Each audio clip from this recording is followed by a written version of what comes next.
Cada 8 de abril se toma conciencia de lo que es la enfermedad de Cushing a nivel internacional. Se trata, le vamos anticipando porque tenemos mucha más información en la siguiente nota, de una enfermedad que está relacionada con el metabolismo. Fíjense. La enfermedad de Cushing es una patología endocrina y desde la Sociedad de Endocrinología aquí en Córdoba y la Facultad de Ciencias Químicas se ha llevado adelante una tarea de concientización. ¿Sabemos en realidad qué es la enfermedad de Cushing? O cada 8 de abril tenemos que recordarlo. La doctora Montesinos ha estado trabajando en esto y es especialista en endocrinología. Cuéntenos de qué se trata, doctora.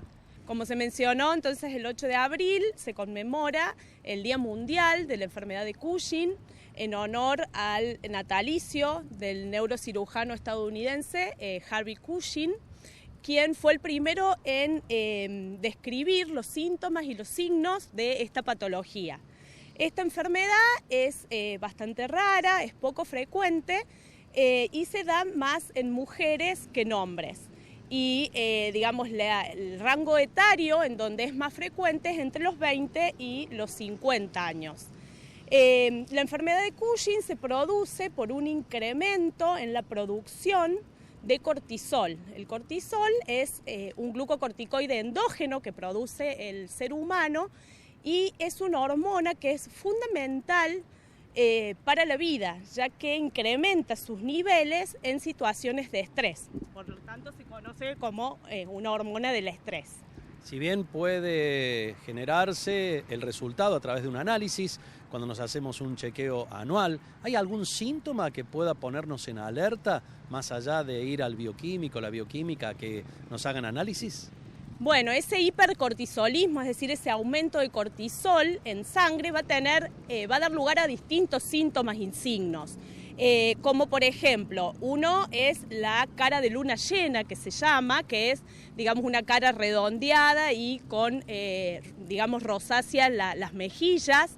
También la joroba de búfalo, que es una acumulación de lípidos o de grasas en la parte dorsal.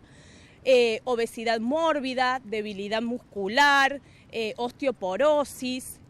También otra de las características son las estrías en el abdomen y también algo muy importante es que trae consecuencias metabólicas que pueden conducir a alteraciones en los lípidos, diabetes, problemas, digamos, cardiovasculares e hipertensión.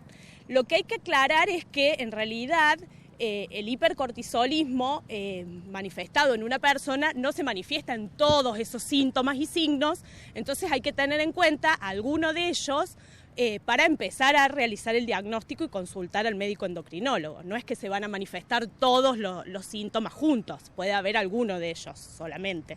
Y frente a la pandemia de coronavirus, ¿qué hay de cierto en que las personas que padecen la enfermedad de Cushing tienen más probabilidad de contraer el coronavirus?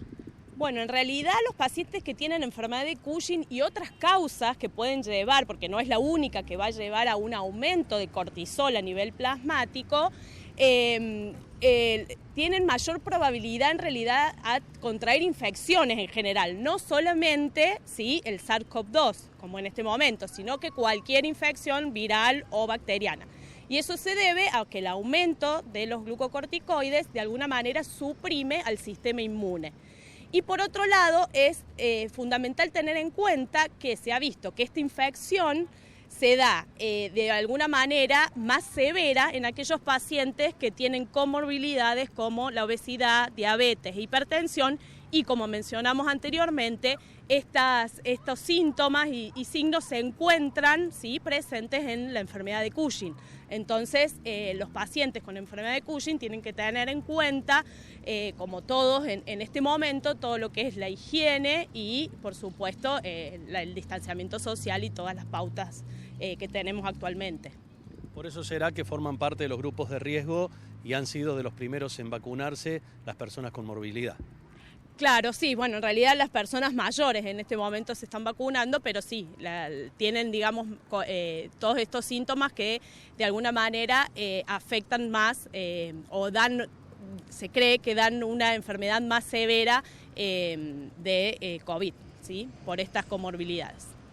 Y otra cosa que me gustaría aclarar es que de alguna manera el médico endocrinólogo es el que va a ver los síntomas, que como mencionamos no pueden ser alguno de ellos, pero el rol del bioquímico también es fundamental para poder hacer el diagnóstico determinando ese aumento de cortisol en sangre y en orina, y también tiene herramientas para poder conocer la causa de ese aumento de cortisol.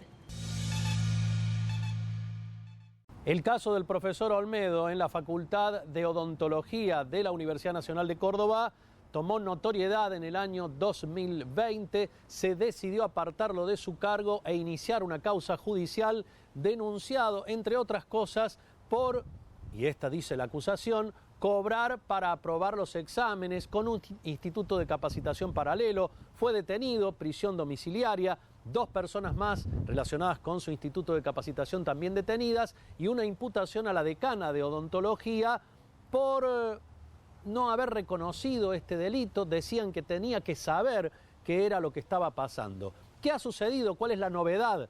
Que ha habido una reunión y se ha mantenido en su cargo al profesor Olmedo. La explicación de esto, para no generar dudas de por qué se toma esta decisión administrativa que no perjudica para nada la causa judicial, la da el secretario general de Odontología, Luis Hernando.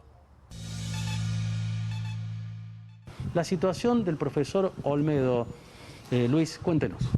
La situación del profesor Olmedo en esta casa sigue siendo como ha sido desde el año 2020, está suspendido en todas sus funciones docentes por la resolución de nuestra decana 207-2020. Tuvimos reunión ordinaria de nuestro Consejo Directivo, a donde lo que se presentó es un proyecto en el cual se intima al doctor a iniciar sus trámites jubilatorios y se lo mantiene en su cargo durante el máximo tiempo de 18 meses y se aclara que se mantiene su suspensión, como ya dije, que había decretado en la resolución decanal de nuestra decana en el año 2020, por el cual el doctor está impedido de ejecutar acciones docentes en nuestra casa de estudios y también tiene retenido sus haberes como docente.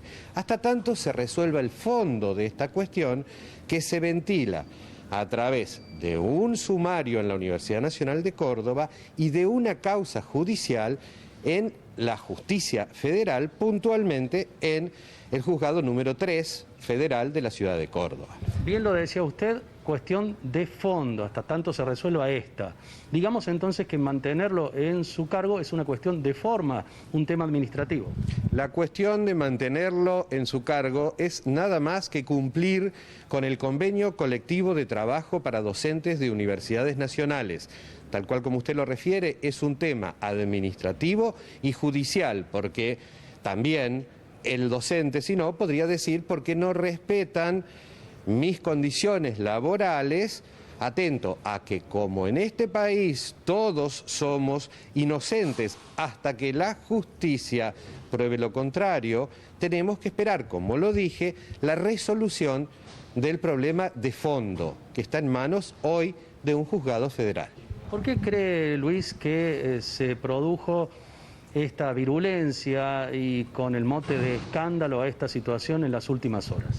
Yo creo que esto tiene, en algunos casos, una intencionalidad desde el punto de vista de políticas que hacen determinadas agrupaciones, tanto de docentes como de estudiantes, que fueron informados en la reunión del Consejo Directivo acabadamente de esta situación, pero hacemos algunas picardías que son, por ejemplo, comunicar parcialidades.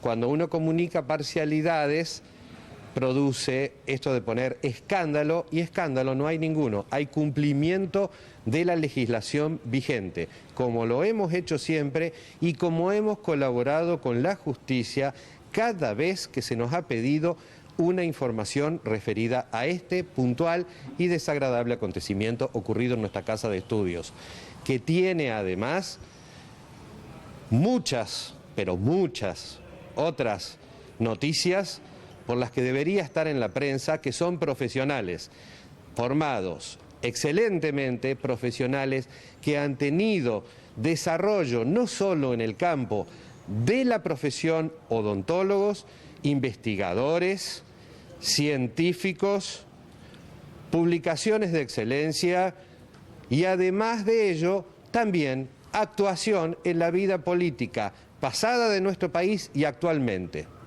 Secretario General, una última consideración. ¿Cómo sigue el proceso ahora, esta cuestión administrativa que usted plantea, sin perjuicio de la causa judicial? El proceso sigue notificando al imputado, al doctor Olmedo, que tiene que iniciar su trámite jubilatorio, que está suspendido en nuestra casa de estudios y que debe iniciar sus trámites. Tiene un lapso máximo de 18 meses para realizarlo, para terminar con sus trámites. Y ahora vamos a seguir con uno de los bastiones de la Universidad Nacional de Córdoba, que son las universidades populares. En este caso han abierto una de estas universidades allí en las 62 organizaciones peronistas de Córdoba para dar capacitación a todos los y las trabajadoras del sector.